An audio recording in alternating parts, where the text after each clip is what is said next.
Boa tarde, Daniel, e boa tarde para quem nos acompanha em casa. Nós vamos falar sobre um assunto bastante sério que ganhou discussão em todo o país.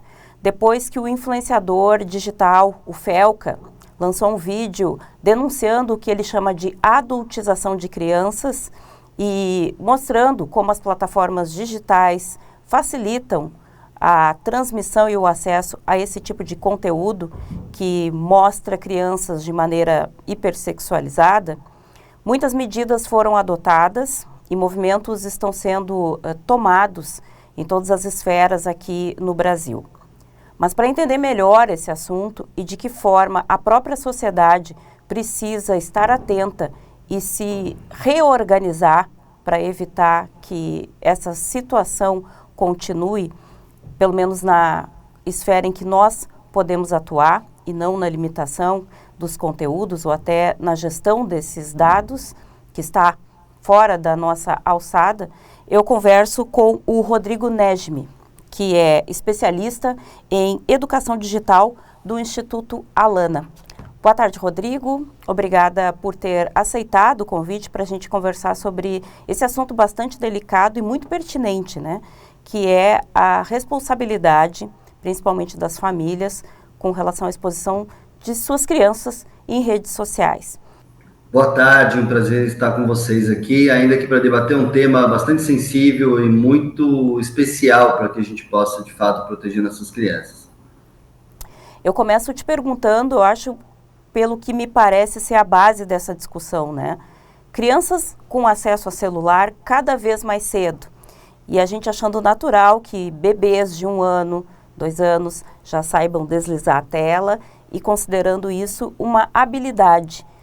Mas não seria esse o primeiro gatilho para esse ingresso na vida digital cedo demais? Exatamente, você traz aí a raiz do problema. A gente tem confundido o fato das crianças terem alguma facilidade de mexer na tela, não significa que elas têm habilidades, discernimento, e nem mesmo o desenvolvimento cerebral, nem o desenvolvimento emocional ou social, para poder fazer um uso ilimitado ou um uso não mediado dessas telas. A gente pode fazer uma comparação rápida com a dieta alimentar. Nenhuma família dá feijoada, torresmo, batata frita para uma criança que está nascendo os primeiros dentes. É como se a gente estivesse fazendo isso com o fato de dar um celular, um tablet, ou deixar uma criança à deriva nas telas digitais. É como se a gente estivesse, de alguma forma, intoxicando essa criança com elementos que, para essa fase da vida, não são apropriados ainda. Tem uma orientação sobre o tempo de tela, sobre a faixa etária que cada criança pode acessar e como isso é determinante, como tu disseste, porque está alinhado ao desenvolvimento cerebral e à maturidade de cada faixa etária também, né? Nenhuma criança desenvolve discernimento, maturidade, capacidade crítica só rolando o feed infinito nessas aplicações. Não, elas dependem de nós, adultos, cuidadores, da família, da escola, para terem esse acesso acompanhado conforme ela vai crescendo. Tem uma responsabilidade que é sim das famílias e a escola também de fazer a educação digital, mas esse caso agora que a gente está discutindo mostra que não é só da família e da escola a responsabilidade, né? Como a própria Constituição Federal diz, no artigo 227, proteger crianças é uma responsabilidade compartilhada entre o Estado, família e toda a sociedade. E aí se envolvem também as empresas. As empresas de tecnologia precisam garantir mais facilidade para que as famílias possam fazer esse acompanhamento, mas também fazer a parte delas, né? Porque é muito injusto e é uma diferença de poder muito grande entre as famílias e as próprias empresas que poderiam fazer, sim, muito mais para facilitar a vida das famílias nessa hora de introdução do digital, mas também fazer a sua parte limitando os abusos que criminosos fazem das imagens da criança, como a gente tem visto. E aqui entra um ponto sensível, né?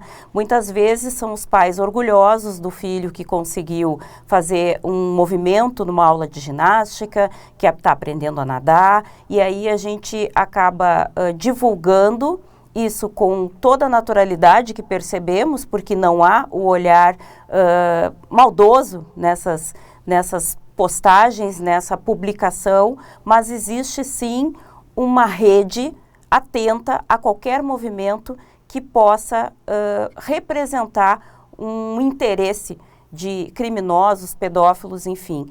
Como que a gente consegue tratar isso e tentar colocar de uma maneira mais tranquila, dentro daquilo que a gente entende por concepção de saudável, da exposição dos filhos? Está proibido mesmo colocar qualquer imagem das crianças na internet? Esse é o caminho?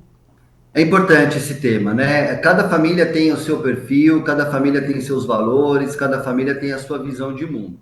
O que a gente pode garantir é que é importante você levar muito a sério essa escolha de publicar ou não e de onde publicar e com quem. Muitas vezes, como você disse, a intenção é compartilhar com um amigo, com um familiar distante, um ente querido. Se a intenção de publicar é para você compartilhar com estas pessoas específicas da família, amigos, próximos, você pode fazer isso, mas não precisa ser por uma rede social. Você pode usar um mecanismo de mensagem privada, WhatsApp, Signal, outras plataformas que as pessoas usam de comunicação direta. Tem o grupo da família, pode ter uma comunicação direta, um primo distante. Use outros mecanismos. Você pode, inclusive, criar uma pasta de álbum de fotografias e compartilhar o link exclusivamente com as pessoas queridas que você quer que vejam. Porque se a intenção é compartilhar com as pessoas próximas, não precisa ir numa rede social. Porque mesmo que você tenha poucos amigos, basta um amigo de um amigo compartilhar, você perde o controle. Então saiba disso. Publicar numa rede social significa muito mais do que publicar no outdoor da principal avenida da sua cidade.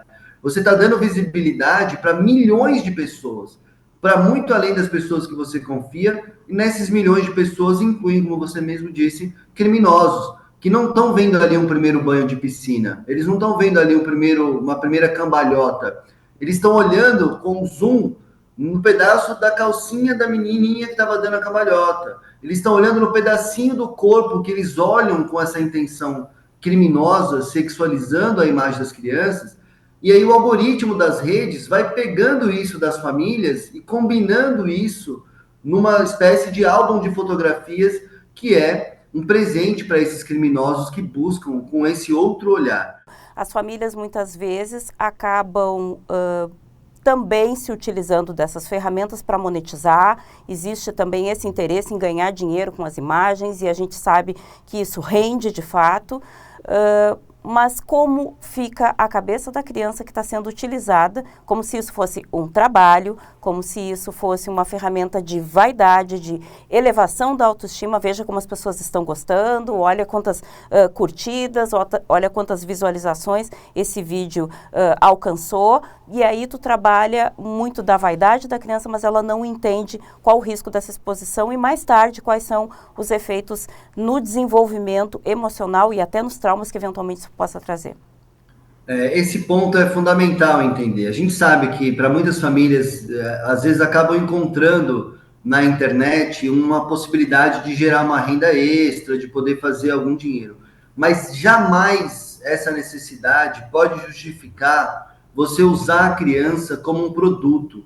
Criança não é mercadoria, criança não é um produto, criança não pode trabalhar. Trabalho infantil é crime. Você não pode usar a criança como um instrumento de geração de renda. Isso tem impacto, como você disse, na saúde mental. A criança começa a criar uma situação de constrangimento, porque às vezes ela nem quer mais aparecer e a família força. A criança percebe que para ganhar o afeto da família, dos seus entes queridos, ela precisa fazer aquilo. A criança é muito inteligente, as crianças a gente não pode subestimar. Elas percebem que os pais querem que ela faça. E às vezes ela não quer fazer, mas ela faz para agradar os pais. Essa relação já é um problema, porque você gera uma situação de sofrimento para agradar os pais. ela começa com o cérebro em desenvolvimento a depender desse estímulo de likes, de visualizações, para se sentir reconhecida, se sentir valorizada, tanto pela família quanto pelo mundo. Isso é catastrófico para a saúde mental. As habilidades emocionais, a capacidade de ver o que é uma enganação, uma publicidade enganosa e o que pode ser uma informação sólida, validada, tudo isso está em formação na criança. Ela é muito vulnerável na internet para esse tipo de conteúdo, né? E ela pode ser iludida com muita facilidade.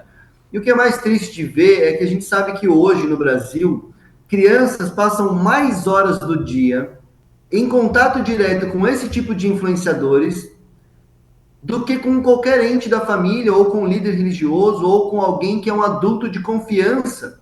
E elas estão aprendendo valores, visões de mundo, valores de percepção da realidade, toda a sua construção moral sendo construída por influenciadores que, como você disse, estão desconstruindo coisas tão importantes, né? Como, por exemplo, o valor da educação, o valor da experiência das pessoas mais velhas, de saber respeitar as gerações mais velhas e aprender com elas. Elas acabam se iludindo, né? E vão achar que os pais é que estão errados ao dizer que ela tem que ir para a escola. Os pais é que estão errados para dizer que ela tem que respeitar o outro, dizer a ela que ela tem que ter tolerância e ela ter toda essa noção de cidadania. E não, né? A gente não pode permitir com que a destruição desses princípios básicos da convivência pacífica entre as pessoas sejam diluídos assim, né? Isso a gente não pode admitir. A gente não permite com que alguém venda no shopping conteúdos criminosos, ou numa praça ou num restaurante fazendo esse tipo de exposição indevida. A gente não pode permitir também na internet. Por isso que qualquer um de nós, né, navegando ali, encontrou conteúdos assim violentos, impróprios, é importante denunciar, não apenas na própria plataforma, mas também tem canais do Ministério Público no seu estado que você pode denunciar, tem canais da Polícia Federal que você pode denunciar, porque a sociedade não pode achar que isso é natural. A gente precisa tomar uma atitude, não só em casa com a nossa família, mas também como sociedade, né? Por isso é tão importante aprovar projetos de lei que olhem para a criança. A discussão aqui é proteger a criança. E o exemplo que a gente tem hoje, bem maduro no Brasil, é o projeto de lei 2628, que inclusive está em discussão essa semana no Congresso Nacional, que é um projeto independente de partido, independente de posicionamento. Como eu disse, há pelo menos um único consenso que a gente pode ter em toda a sociedade brasileira. Eu tenho certeza que todas as famílias concordam. Criança precisa ser protegida também na internet. E também não tirar a responsabilidade dos pais na publicação, na exposição dessas crianças, né, Rodrigo? É um ponto que tu também trouxeste todas as oportunidades em que tu mencionaste qual é a responsabilidade, tanto da regulação das plataformas, mas também dos pais, né? Eu te agradeço pelas informações, te agradeço pelos esclarecimentos importantes. Acho que essa última etapa aí que a gente chegou sobre a denúncia também é determinante, e que nós também temos um papel aí ao nos posicionarmos contra esse tipo de crime que vem acontecendo naquilo que as pessoas acreditam ser uma terra de ninguém, que é a internet. Exatamente. Conte comigo nessa defesa. Muito obrigada.